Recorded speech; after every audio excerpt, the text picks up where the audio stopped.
वज़ीर-ए-आज़म की मज़ार के साए तले एक बार फिर कहता हूँ कहूँगा कि जब अगली बार वज़ीर-ए-आज़म से फंड मांगे तो कराची के लिए भी थोड़ा मांगे ताकि कराची के रोड रास्ते भी बन जाए। अच्छा ये आदत से मजबूर, मेरी आदत से मजबूर। अब मैं आपको गिनाता हूँ, मैं आपको गिनाता हूँ नहीं जो वज़ीर-ए-आज़म मैंने मांगे और मिले K4 बस कंप्लीट 1 सेकेंड 25 अरब माशाल्लाह। आपका कलरी बिगार फीडर की लाइनिंग जो K4 के लिए जरूरी है, 40 अरब का प्रोजेक्ट, 20 अरब हमारे, 20 अरब वफाक के।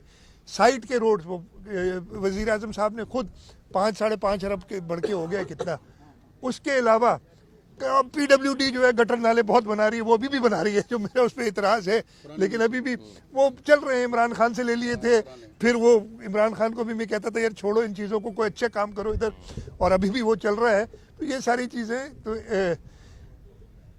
कराची मेरा शहर है, हम सबका शहर मेरा शहर है।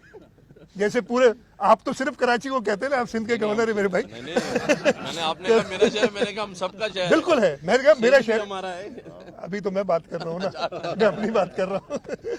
कराची मेरा शहर है और कराची की तरक्की के लिए मैं ये दावे से कह सकता हूँ कि जो वसाइल हमारे पास मौजूद हैं, अभी पिछले दिनों, अभी कितना टाइम हुआ है, 10 दिन हुए, KWSSIP का पार्ट 2 $260 मिलियन वर्ल्ड बैंक से अप्रूव कराए कराची शहर के लिए, यही ऑगमेंटेशन के लिए।